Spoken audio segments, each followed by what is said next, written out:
Welcome to Pulipani astro. இன்னைக்கு உங்களுக்கு நான் எதை பத்தி சொல்ல போறேன் அப்படின்னா, ராகு கேது தோஷம் உள்ளவங்க, ராகு கேது தோஷம் இல்லாதவங்களை திருமணம் பண்ணிக்கலாமா? அப்படி திருமணம் பண்ணிட்டா உயிருக்கு ஆபத்து ஏற்படுமா? இந்த கேள்விக்கான ஒரு வீடியோ பதிவு தான் இது. இது வரைக்கும் என்னோட சேனல் சப்ஸ்கிரைப் பண்ணாம இருந்தா சப்ஸ்கிரைப் பண்ணிக்கிங்க. அப்பதான் நான் அடுத்தடுத்து போடக்கூடிய வீடியோஸ் உங்களால பார்க்க முடியும். சரி, வாங்க வீடியோக்குள்ள போலாம். ராகு கேது தோஷம் அப்படின்னா என்ன, அதை ஃபர்ஸ்ட் நம்ம தெரிஞ்சுக்கணும். லக்னத்திலேயோ இல்ல 2ஆம் இடத்திலேயோ ராகுவோ கேதுவோ இருக்கிறது ராகு கேது தோஷம் உள்ள ஜாதகம் அப்படிங்கிறது தான் இப்ப எல்லாரும் சொல்லிட்டு இருக்கிறது. பட் உண்மையில ராகு கேது லக்னத்தை மட்டும் பேஸ் பண்ணி நம்ம சொல்லக்கூடாது. சந்திரனோட ராகு கேதுக்கள் சேர்ந்து இருந்தாலும் சரி, அண்ட் வந்து சந்திரனுக்கு 2ஆம் இடத்திலோ 8ஆம் இடத்திலோ ராகுவோ கேதுவோ இருக்கும்போது அதுவும் ராகு கேது தோஷம் தான். 5ஆம் இடத்தில் ராகு கேது இருக்கும்போது அதுவும் ராகு கேது தோஷம் தான். காலசர்ப்ப யோகம், காலசர்ப்ப தோஷம், இது எல்லாமே ராகு கேது தோஷம் தான். சூரியனோடு ராகுவோ கேதுவோ சேர்ந்து இருக்கும்போது அது கிரகண அமைப்பு. அதே மாதிரி சந்திரனோட ராகு கேது வந்து சேர்ந்து இருக்கும்போது அதுவும் கிரகண அமைப்பு தான். இதுவும் ராகு கேது தோஷம் தான். இந்த ராகு கேது தோஷம்னா என்ன? அந்த ஜாதகத்துல ராகு கேதுக்கள் தான் வந்து மீதி இருக்கக்கூடிய 7 கிரகங்களையும் கண்ட்ரோல் பண்ணும். அந்த ராகு கேதுவோட பிரதிபலிப்பு நம்மளுடைய லைஃப்ல இருக்கும். அப்ப பிடிவாத குணம் அண்ட் வந்து மற்றவங்களை விட நம்ம டிஃப்ரெண்டா யோசிக்கிறதா இருக்கட்டும், இது எல்லாமே வந்து பாத்தீங்கன்னா ராகு கேதுக்களுடைய ஆதிக்கம் நிறைஞ்சிருக்கக்கூடிய ஜாதகத்துல அவங்களுடைய எண்ணங்கள் மாறுபடும்.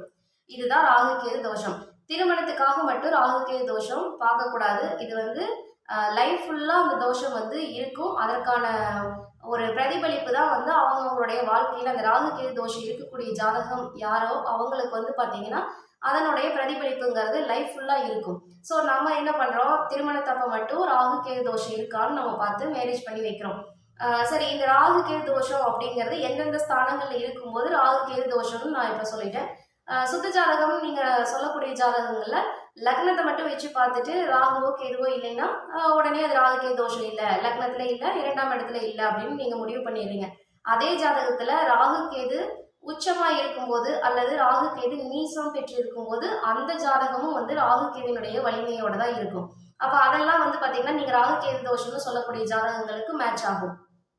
அடுத்து வந்து பாத்தீங்கன்னா உங்களுக்கு சந்திரனை வந்து யாருமே பேஸ் பண்ணி பார்க்கறதே இல்லை. சந்திரனோட ராகு கேது சேர்ந்திருக்கும், சூரியனோட ராகு கேது சேர்ந்திருக்கும், அதே மாதிரி செவ்வாய் கேது சேர்ந்திருக்கும்.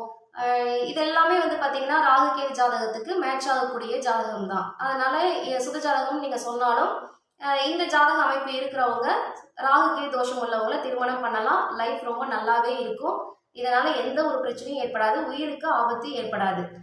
நீங்க பொதுவாகவே உங்களுக்கு ராகு கேது வலிமையே இல்லைன்னா கூட சுத்த ஜாதகமா இருக்கிறவங்க ராகு கேது தோஷம் உள்ளவங்களை திருமணம் பண்ணலாம். அதனால உயிருக்கு ஆபத்து ஏற்படாது. உங்களுடைய திருமண வாழ்க்கையில மிஸ் அண்டர்ஸ்டாண்டிங் ப்ராப்ளம் வரலாம், உங்களுக்குள்ள நிறைய சண்டைகள் வரலாம், இல்ல உங்களுக்குள்ள பிரிவுகள் கூட வந்து ஒரு குறிப்பிட்ட காலகட்டத்துல உங்களுக்கு ஒரு நல்ல திசையோ இல்ல சரியான திசா புத்தி எதுவும் நல்லா அமையலைங்கிற பட்சத்துல உங்களுக்கு ஒரு களத்திர தோஷம் இருக்குது, தார தோஷம் இருக்குது அப்படின்னா உங்களுக்கு பிரிவு ஏற்படுறதுக்கு வாய்ப்புகள் இருக்கு. மற்றபடி உயிருக்கு எந்த வகையிலும் வந்து ராகு கேது தோஷம் காரணமா இருக்காது. அதே மாதிரி செவ்வாய் தோஷமும் உயிருக்கு ஆபத்தை ஏற்படுத்தாது.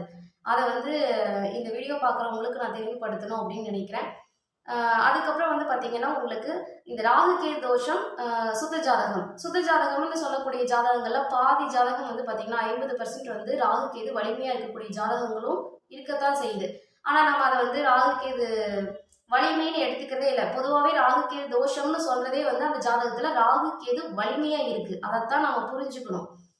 அப்ப மற்ற கிரகங்களை விட ராகுவும் கேதுவும் வலிமையா இருக்கு அப்படிங்கிறது. அப்ப அதுக்கு இன்னொரு ராகு கேது வலிமையா இருக்கக்கூடிய ஒரு ஜாதகத்தை நம்ம வந்து மேட்ச் பண்ணி திருமணம் பண்ணி வச்சா இவங்க 2 பேருடைய சிந்தனைகள் ஒரே மாதிரி இருக்கும். அப்ப இவங்களுக்குள்ள வந்து ஒரு நல்ல அண்டர்ஸ்டாண்டிங் இருக்கும். இவங்களுக்கு ஒரு பிரச்சனை அப்படின்னா 2 பேரும் ஒன்னா தீர்ப்பாங்க, ஒரே மாதிரி சிந்திப்பாங்க, ஒரே முடிவெடுப்பாங்க. இப்ப இதெல்லாம் தான் நம்ம பாசிட்டிவா பார்க்கணும். அதுக்காகத்தான் ராகு கேது தோஷம்னா ராகு கேது தோஷம் இருக்கிறவங்களவே நம்ம வந்து திருமணம் பண்ணி வைக்கணும்னு சொல்றது. சரி, இப்ப சுத்த ஜாதகம்னு சொல்லக்கூடிய ஜாதகங்கள்ல எந்தெந்த ஸ்தானங்கள்ல ராகு இருக்கும்போது அது வலிமை அப்படிங்கிறது உங்களுக்கு இப்ப தெரிஞ்சிருக்கும். ராகு கேது நீசம் பெற்றாலும் ராகு கேது உச்சம் பெற்றாலும், அதே மாதிரி காலசர்ப்ப யோகம், காலசர்ப்ப தோஷத்துல ராகு கேது இருக்கிறது, 5ஆம் இட பூர்வ புண்ணிய ஸ்தானமான திரிகோண ஸ்தானமான 5ஆம் இடத்தில் ராகு இருப்பதும் ராகு கேது தோஷம் தான். அப்ப இந்த இடங்கள்ல எல்லாம் வந்து சுத்த ஜாதகம் சொல்லக்கூடிய ஜாதகங்கள்ல ராகு கேது இருக்கு அப்படின்னா தாராளமா திருமணம் பண்ணி வைக்கலாம். இவங்களுக்கு வந்து ரொம்ப நல்லா இருக்கும் லைஃப். ஸோ இப்போ வந்து உங்களுக்கு ராகு கேது ஜாதகத்துக்கு சுத்த ஜாதகம் திருமணம் பண்ணலாமானா தாராளமாக பண்ணலாம். அவங்களுக்கு எந்த ஒரு பாதிப்பும் ஏற்படாது. அதே மாதிரி லவ் மேரேஜுக்கு வந்து நீங்கள் பொருத்தம் பார்க்க வேண்டியதே கிடையாது. அதே மாதிரி வந்து பார்த்தீங்கன்னா அனுஷ நட்சத்திரம், மிருகசீரிஷம், சுவாதி, இந்த நட்சத்திரங்களுக்கு வந்து மகம் நட்சத்திரம், இதுக்கெல்லாம் வந்து நீங்கள் பொருத்தம் பார்க்காமலே திருமணம் பண்ணி வைக்கலாம். இது வந்து பொண்ணுங்களுக்கு இருந்தால் தான் வந்து அப்படியா தோஷம் நிவர்த்தியா அப்படின்னு கேட்டால் அந்த மாதிரி இல்லை. பசங்களுக்கு வந்து அனுஷ நட்சத்திரம் இருந்தாலும் மகம் நட்சத்திரம் இருந்தாலும் மிருகசீரிஷம், சுவாதி இந்த நட்சத்திரம் வந்து பசங்க பொண்ணுங்க யாருக்கு இருந்தாலுமே அவங்களுக்கு வந்து நீங்கள் பொருத்தம் பார்க்காமலே திருமணம் பண்ணி வைக்கலாம்.